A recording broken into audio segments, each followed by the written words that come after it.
guess it makes the most sense out of any potential intro to start at the outro, because that's just very cool and funny. Make sure you call the number on screen if you know the ending, which you don't yet, but you will. Not eventually. Yes. 5, 5, 4, 3, 2, 1. Sunny spelt wrong. But how is it spelt wrong? There's a couple different options. And then we go back to a week ago when the episode was filmed, and now we're in the past. So it's like a week ago or 2 days ago, but however long ago it was. Ace Man. Hi. Welcome, viewer.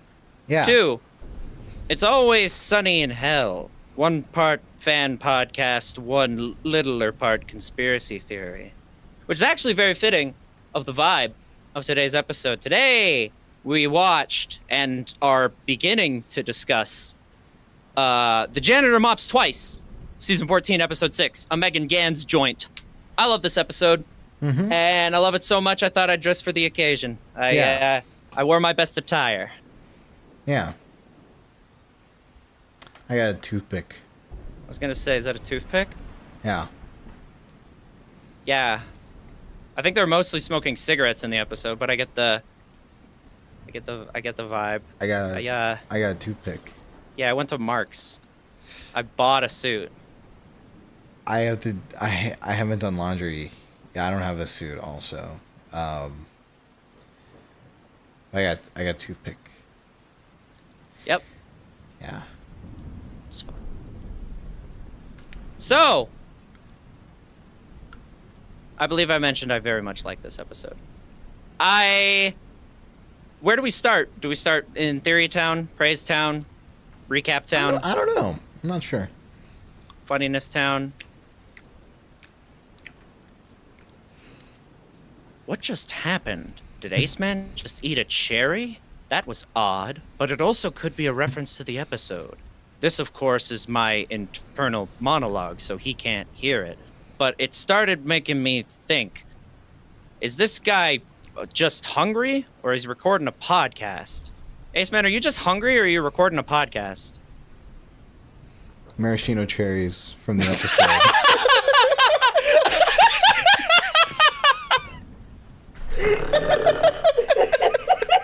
Like from the episode. Yeah, just like from the episode. Yeah. Okay. So by now you know the episode we're talking about. We're talking about the Janitor Mops Twice, or Always Mops Twice, whatever the fuck. The Janitor Mops Twice. Yeah. Good episode. I love it. Initially watching it, and I guess we both felt this, our first times watching the episode way back. Yeah. Not a huge fan, personally, for me. I remember the first time I watched it, I really definitely, because like by the time I got here, obviously I had watched I got started with the show just watching whatever episode in whatever order, but then I started knocking episodes out one at a time going through it. Yeah. And I remember I got to this episode and I was kind of just like, huh? Yeah. But now I appreciate it a lot more. I think after me watching Oppenheimer last year, I appreciate this episode more. Yeah, I love Oppenheimer. Dude, remember when Robert Downey Jr. was black and white? It's the best noir movie, right? Right? This month. After Ace Man said that, I was wondering if he had ever seen Casablanca. Ace Man, have you ever seen Casablanca? No. I don't watch old movies. He hasn't seen Casablanca? This is unacceptable! But I've got to keep my cool. Okay, film study major.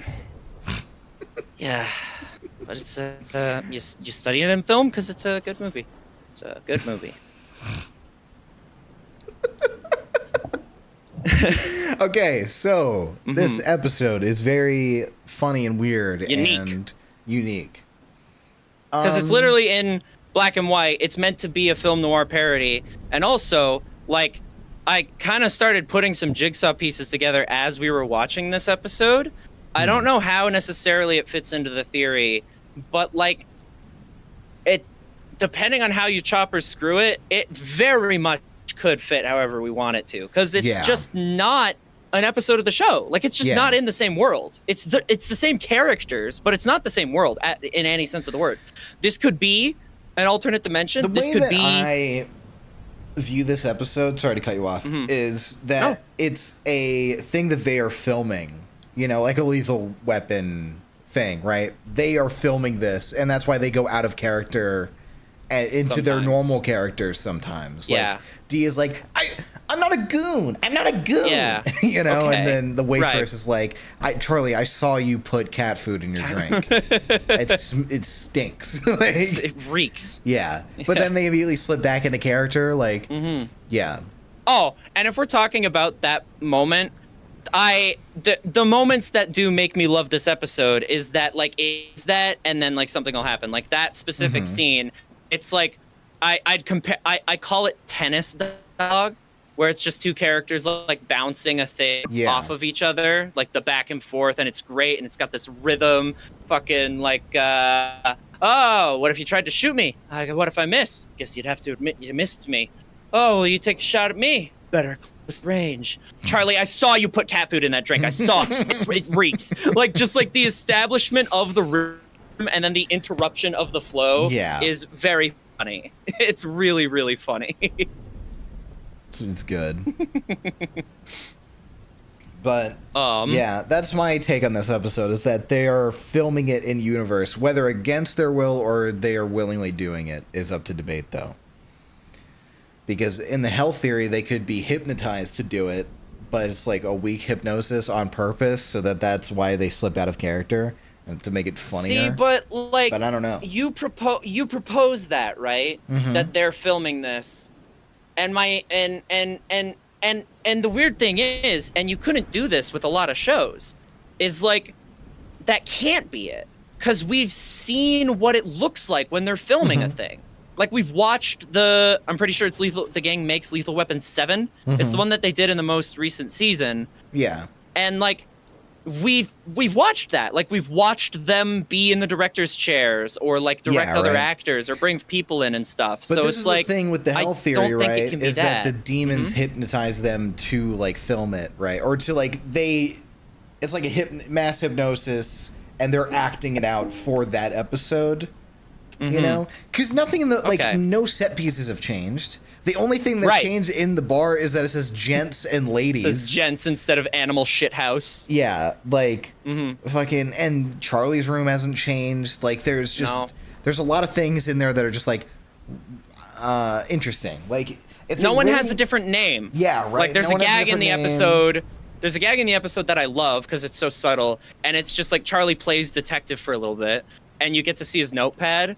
And his notepad just is like these, like, you can read every single name, but it's how he spells it. So it's like Huwang, Huang, and Gale, and there's a little drawing of a snail. Yeah. I really love Charlie's little notebook. That makes me happy. God, cherries are so good, though. There he is eating cherries again. I ought to tell him he's a fuckwad. I don't care. It's fine. Yeah, I don't have anything to snack on myself, but that's cool. I'm glad that you're enjoying cherries. And you got a toothpick. I hope you didn't diarrhea poison these. I don't know how I would possibly diarrhea poison cherries while I am here and he is there. But if someone did diarrhea poison the cherries, now everyone would think that it was me. I have to do something to clear my name. Something. Anything. How do I make it look like I didn't... You realize we live in two different places? Like, how could it even be possible for me to diarrhea poison the cherries? Fuck, dude, that made you sound so guilty. Jesus Christ. Like, that was the guiltiest sounding fucking thing. How do you do that? You could not have made yourself sound more guilty. What were you thinking? I don't know what I was thinking. Okay. Yeah. Yeah. That checks out. That's another gag that I love, that they call it diarrhea poisoning and not being poisoned. Like, it makes it so specific to the show. It makes it feel like a more unique thing. Yeah. I got diarrhea poisoned. But yeah, I think that this episode could be canon, right? Because, like, what? Is there any indication that it's, like, not... Or in our theory, I mean, like, in our version of the show's canon. Because, like, last episode I brought up that other dimensions could make that one Christmas episode that's animated canon, in a way. Yes. Like, with our thing that's going on. Mm-hmm. This episode feels like it's just a non-canon thing. Just it's, like, a one-off... Because that's what it is, right? Right. But with the theory, like, it could be... Because we're thinking it's a show in hell that's made, so that's like a, you know, I don't know. What you come up with something? To me, it's like this could be Charlie's World. This could be Charlie's World. Like he's he's kind of got it all figured out. He's a badass in a weird way. He's talking smooth. But the thing with that is that if it's Charlie's World, which is a good point, then how is the waitress going along with anything? Unless if she's, like, blackmailed into it, right? Yeah.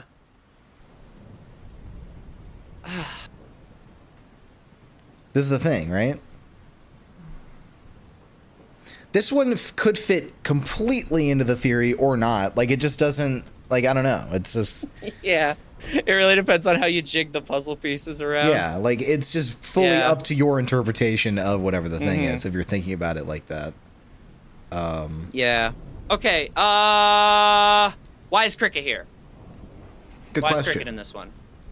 First of all, I think he might be, like, one of the funniest parts of the episode. Because first of all, he's just in a dress. Yes, more. I'm a slut. I'm a slut. Yeah. That's a good line delivery. Yeah. Almost every single thing he says in that scene is worth a laugh. Like that.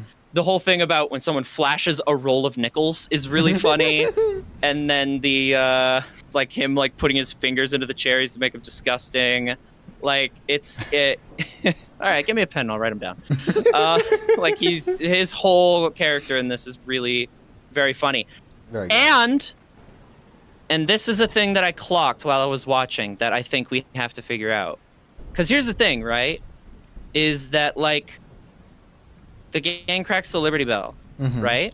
Yeah. It's them. That's them telling a story, and what we're seeing is like the story being told, right? But here, also, what we're seeing, with that episode where they're in court and then they're talking about how they got into that one Phillies game, I think, through the Holiday Inn, the World Series defense. Yeah. So we've seen how the stories go. Yeah, like how they. Yeah, but basically, what I'm saying is that what we're seeing in. The Janitor Mops Twice is more reality adjacent, so maybe it is them doing a production because Cricket is burned. Yeah. Like Cricket has his burn on his face. So, and I think he does call him a street rat. So all of that we've seen, like Cricket is homeless, Cricket is like that's the thing about this episode is none of them are characters. They're caricatures of themselves. And they're characters, but run through a noir filter. But then sometimes they, reality. Like like Charlie still puts cat food in his martini. Yeah, like it's Charlie. I was getting nowhere fast. One of the two of us had to propose something that would bring the whole pie together, or the whole family together with a pie. That makes more sense. Then Ace Man said something insane. What if the devil is actually Dennis? He is pretty bad. Like he's not nice. That was my insane thing. Yeah, no, that wasn't. Since that your monologue told me to come up with. Just pooping you, yeah. Oh man. Okay. Red 40. Isn't that weird? Red 40. Yeah. I don't know. Line. Throw up the image. Meanwhile, editing. Throw up the image of our friend Chip Plays after he drank straight Red 40 and his mouth was red. Can you throw that up, please? That happened? Thank you. Yeah. Was it for a dare, or he just did it? He just did it because it was funny. Oh, I didn't know. His teeth are funny. You can buy Red 40? It's like food coloring. Oh. Yeah. Why is it like banned in certain places? I don't think it is. No, that's like a whole thing. Is it? That's like the thing of Red 40 is that it's only in America. I think, or I'm stupid. I don't know. I know that it's used a lot in like fucking sodas, like Mountain Dew Code Red and shit, you know? What the Red 40. I'm not even on Red 1. Oh, whatever. Some line deliveries for me is there's the fucking Dee's sighs at the very beginning when Charlie keeps calling her a goon. I'm not a goon. And then she does that a few times. Dennis is I really like Dennis and Mac. Dennis and Mac don't do a ton in this episode, but I still love them. Yeah. And there's the bit when they're in Charlie's room where he's like, and Frank gives us 30%, but Mac thinks it's 10. What? Shut up! Makes me happy. I just like the whole like opening or like the beginning where Charlie's in the office putting glue in a bag, like pouring a thing of glue out. Yeah. And then Mac goes to like fight him or whatever. Yeah. I just like that scene. I don't know if that really counts as a line delivery, but you know. No, it can be a scene I like. Yeah. I do like that Charlie is immune to ammonia and bleach because he's yes, yeah. No, I love the scene of. No, I really like when he's when the smoke is coming up and the one guy's like coughing, dying, throwing up, shitting, pissing his pants, and Charlie's just like making himself a drink. But my favorite joke in the episode has to be the ending where he's like, "See, I'm wise to you. I knew you'd try to poison me, which is why I took a shot of bleach, which as everyone knows, is the universal cure to poison." No. If anything, you've ingested more poison. Oh, that makes sense. Here it comes. Oh, here it comes. Just like the CG blood. So, yeah. Awesome. Yeah, I don't really know what else to say about this episode. Like, it's just a good app. We could rate it. I rate it like a 6.5. Maybe 7. It's an 8 from me. Okay. Yeah. I don't know. I like the if we're doing it's like the BoJack Horseman thing where they're like, you know, we're making a show, but every single season let's try something. Yeah. Like, and they give you and if that's your theory or that's your like desire when you're making your show. Oh, frick, I forgot I should have been holding my microphone the whole time like it's fine. It's fine. If that's like your desire to like try something every season, occasionally it ends up with something great. Like in the BoJack Horseman example, you get like the silent episode that's under the water for the whole episode. You get the free churro, and no other examples. No. But yeah, and I think that Sunny doing that is great. Like I like a black and white episode of Always Sunny. It's fun. Yeah.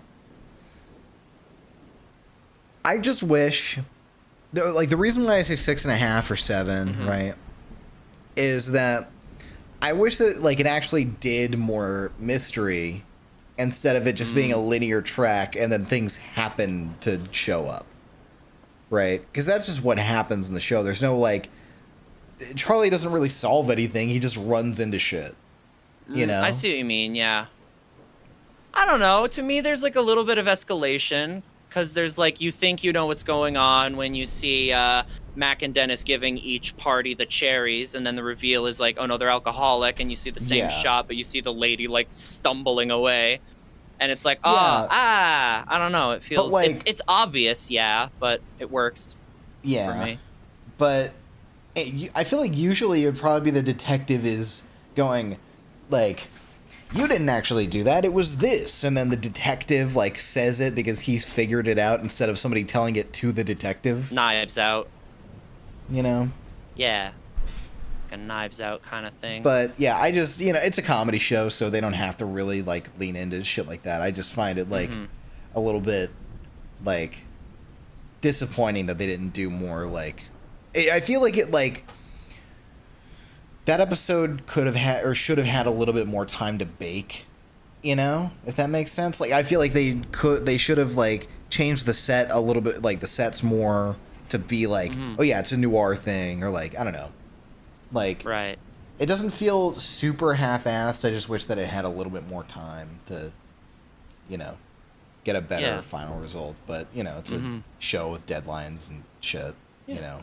They have to film a whole season. Like, they can't just, like, okay, we're taking the set apart. Okay, we're putting it back. You know? Like, they can't just do that, you know. Yeah. But, you know how it is. I don't know how it is, but I'd like to one day. That'd be nice. That'd be cool, I think. TV show make fun. Yeah. And in that moment, Jacob Rewind looks at his hands. And he realizes that he doesn't know the number. He doesn't know the phone number from the beginning of the episode. He can't remember the number that he said in the flash forward, flashback moment. But then all of a sudden it comes to him that Ace Man can just cut it together, and then he could just go ah ba ba ba ba ba ba ba ba, and the number will come out of his mouth like magic.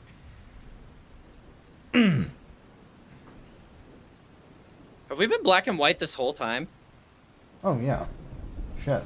Did you solve the mystery? We hid the clues. We don't look too hard for them, but they're definitely there. And make sure to call this number.